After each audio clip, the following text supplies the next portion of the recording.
오늘 하나님께서 우리에게 주신 말씀은 마태복음 5장 1절부터 16절까지의 말씀입니다. 마태복음 5장 1절부터 16절까지의 말씀 한 절씩 한 절씩 교독하며 읽겠습니다. 예수께서 무리를 보시고 산에 올라가 앉으시니 제자들이 나온지라. 입을 열어 가르쳐 이르시되 심령이 가난한 자는 복이 있나니 천국이 그들의 것이미요. 애통하는 자는 복이 있나니 그들이 위로를 받을 것이미요. 온유한 자는 복이 있나니 그들이 땅을 기업으로 받을 것이미요. 의에 줄이고 목마른 자는 복이 있나니 그들이 배부를 것이미요. 긍휼히 여기는 자는 복이 있나니 그들이 긍휼히 여김을 받을 것이미요. 마음이 청결한 자는 복이 있나니 그들이 하나님을 볼 것이미요. 화평하게 하는 자는 복이 있나니 그들이 하나님의 아들이라 일컬음을 받을 것이미요. 의를 위하여 박해를 받는 자는 복이 있나니 천국이 그들의 것임이라. 나로 말미암아 너희를 욕하고 박해하고 거짓으로 너희를 거슬러 모든 악한 말을 할 때는 너희에게 복이 있나니 기뻐하고 즐거워하라. 하늘에서 너희의 상이 큼이라. 너희 전에 있던 선지자들도 이같이 박해하였느니라. 너희는 세상의 소금이니 소금이 만일 그 맛을 잃으면 무엇으로 짜게 하리요. 후에는 아무 쓸데없어 다만 밖에 버려져 사람에게 밝힐 뿐이니라.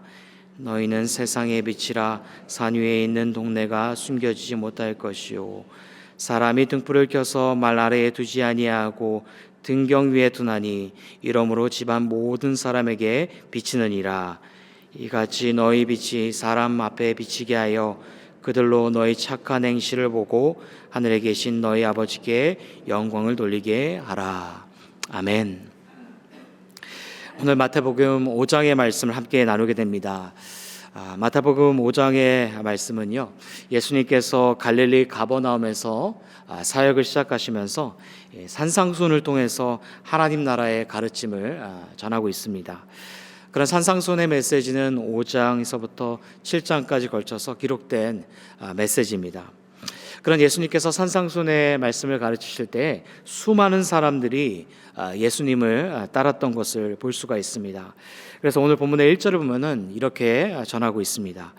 예수께서 무리를 보시고 산에 올라가 앉으시니 제자들이 나온지라. 그런 예수님께서 무리를 보셨다라고 전하고 있습니다. 그런 무리, 영어 성경을 보니까 crowds라고 되어 있습니다. 수많은 사람들이 예수님을 따랐다라는 것이죠. 그런데 그런 수많은 사람들이 예수님을 따랐을 때 성경은 전하고 있습니다. 두 그룹이 있다라는 것입니다. 하나는 무리라는 그룹이고 또 하나의 그룹은 제자들의 그룹이 있다라고 전하고 있습니다. 똑같이 예수님을 따랐지만 성경은 무리의 그룹과 제자의 그룹이 나뉘어져 있음을 보여주고 있다라는 것입니다. 여러분, 무리와 제자의 차이는 무엇일까요? 무리는요, 자신의 필요를 위해서 따른 사람입니다. 물질의 필요, 육신의 필요, 그런 자신에게 필요를 위해서 따른 사람이 바로 무리다라는 것이죠. 그러나 그 무리가 필요가 충족되어지지 않았을 때 어떻게 되어졌을까? 떠나버리게 되어집니다. 별것 없구나. 따라봤더니 아무것도 주어지지 않는구나. 떠나버리는 것이 바로 무리의 모습입니다. 반면에 제자는 누구인가? 그런 제자는요, 단순히 제 자신의 필요를 위해서 따른 사람이 아니라는 것이죠. 자신에게 충족되지 않고 때로는 이해가 되지 않을 때도 여전히 그 말씀 앞에 머무는 것입니다. 그 말씀대로 살아가길 원하는 사람이 바로 제자의 모습인 것입니다. 그래서 성경은 제자들이 나온지라라고 전하고 있는 말씀을 보게 됩니다. 그렇습니다. 여러분, 이 아침에 함께 기도의 자리, 이 자리 가운데 나오신 여러분들 주님의 이름으로 축복합니다. 많은 기도의 제목을 가지고 이 자리에 나오셨을 것입니다. 그런데 우리가 이 아침에 우리가 함께 질문해 봐야 되는 것은 무엇인가? 그것은 그저 내 것 채우고 필요한 것 채우기 위해서 이 자리를 찾아 나온 것인가? 아니면 내가 이해가 되지 않고 충족이 되어지지 않고 내 삶의 여러 가지 삶에서 여러 가지 고난과 고통과 어려움 가운데 있을지라도 그저 하나님 말씀을 따라가는 제자가 되겠습니다. 오늘도 결단하기 위해서 이 자리에 찾아왔는가라는 것을 우리가 이 아침에 고백하게 됩니다. 바라기는 이 아침에 저와 여러분의 고백이 무리의 고백이 아니라 참된 제자로 살아가겠습니다 라는 그런 고백이 이 기도하는 가운데 있기를 주님의 이름으로 간절히 소원합니다. 그러면서 예수님께서 산에 올라가 앉으셨을 때에 누가 나왔다라고 전했습니까? 제자들이 나왔다라고 전해져 있습니다. 이 산상수훈의 메시지는 누구에게 전하고 있는 말씀인가? 예수님을 따르는 자들, 곧 믿는 자들, 제자들에게 주신 하나님 말씀이다라는 것입니다.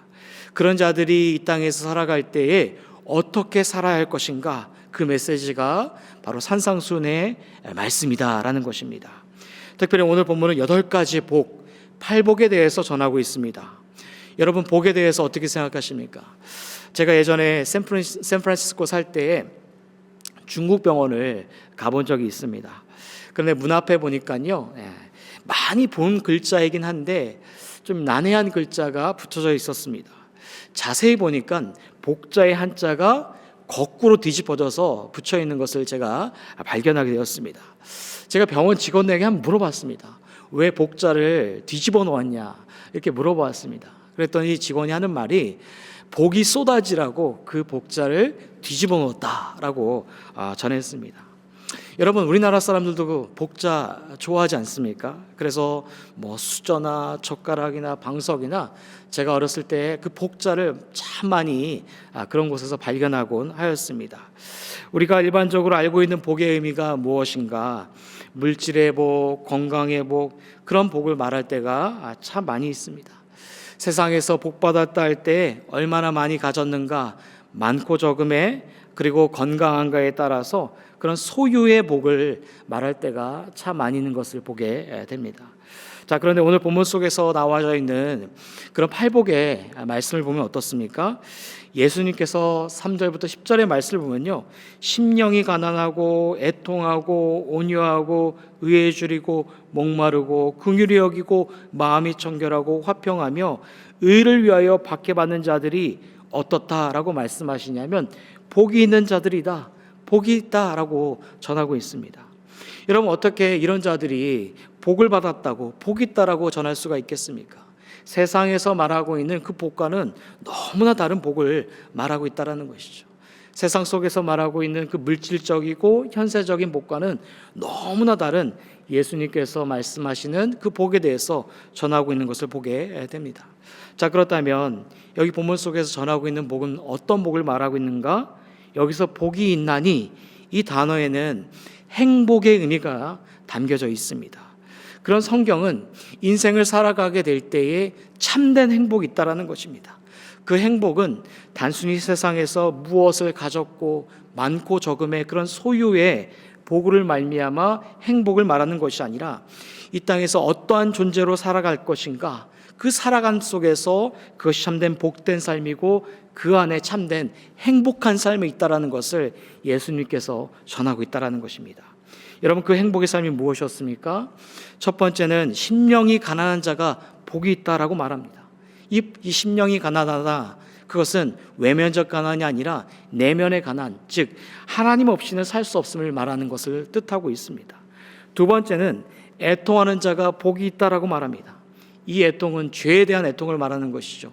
불의한 세상 속에 살아갈 때에 나의 죄에서 애통, 세상의 죄에 애통하면서 그런 돌이키는 자를 말하고 있는 것입니다. 세 번째는 온유한 자가 복이 있다라고 말하고 있습니다. 때때로 고난의 자리, 핍박의 자리, 미움의 자리, 마음이 강팍하게 될 때가 있지만 그러나 마음을 강팍하게 하지 않고 부드럽고 너그러운 그 온유한 마음을 갖는 자가 복이 있다라고 말하는 것입니다. 네 번째는 의에 줄이고 목마른 사람이 복이 있다라고 말합니다. 이 말은 단순히 머리로 동정하는 것이 아니라 다른 이의 처지를 깊이 이해하고 공감하는 사람들, 복이 있다라는 것이죠. 여섯 번째는 마음이 청결한 자가 복이 있다라고 말합니다. 이중적인 마음을 품지 않고 어느 순간 어느 환경 속에서 한결같은 그 순전한 마음을 품은 자가 바로 복이 있다라는 것입니다. 일곱 번째는 화평케 하는 자가 복이 있다라고 하죠.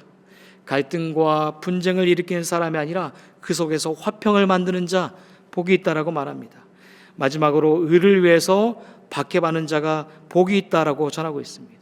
진리를 위해서라면 타협을 하지 않고 그곳이 핍박이 있을지라도 그 자리를 끝까지 지켜내는 자가 복이 있다.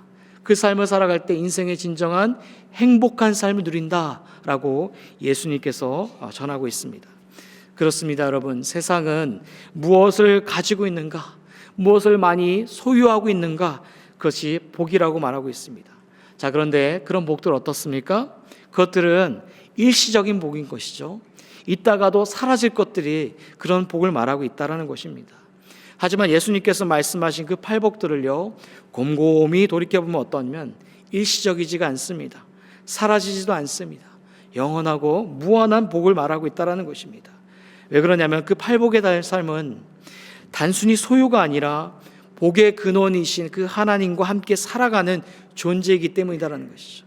어느 시간, 어느 곳, 어느 때에 충만히 누릴 수 있는 그 복의 근원을 말씀하고 있다는 것입니다. 그런 복들은요, 돈으로는 절대 환산할 수 없는, 그런 소유로는 환산할 수 없는, 그것을 뛰어넘는 그 속에서 누리는 진정한 복의 삶, 행복한 삶을 예수님께서 제자들에게 말씀하고 계십니다. 그렇습니다, 여러분. 저와 여러분들이 믿음의 삶을 살아가면서도 그 속에서 복된 삶, 행복한 삶을 살아가지 못한 까닭이 무엇일까요? 그것은 다름 아니라 세상 속에서 추구하고 소유하는 것만 붙잡고 쫓고 살아가기 때문에 우리가 예수 그리스도를 믿으면서도 진정으로 행복한 삶, 복된 삶을 살아가지 못하는 것은 아니겠습니까? 그러나 예수님께서 다시 말씀하십니다. 참된 복된 삶, 행복한 삶은 그 복의 근원이신 그 예수 하나님과 함께 살아가며 이 상태의 팔복의 삶을 살아갈 때 세상에서 누리지 못하는 그 진정한 행복한 삶을 살아간다라고 전하고 계십니다. 여러분, 이 팔복의 삶을 누구에게 주신다라고 말씀하셨습니까? 예수 그리스도를 따르는 믿는 자들에게 주시는 말씀이다라고 전했습니다. 오늘 하루 살아갈 때 이 팔복의 삶 속에서 우리의 삶이 행복한 삶을 누릴 수 있기를 소망합니다. 비록 이 팔복을 우리가 삶에서 다 지키지 못할지언정 하나라도 두 개라도 지키며 나아갈 때, 아, 그렇구나, 이 속에서 내가 돈으로 환산할 수 없는, 내가 소유로도 환산할 수 없는 진정한 행복한 삶이 있구나라는 것을 저와 여러분들이 오늘 하루 살아갈 때 깨닫고 누리시게 되는 은혜가 있기를 주님의 이름으로 간절히 축복합니다.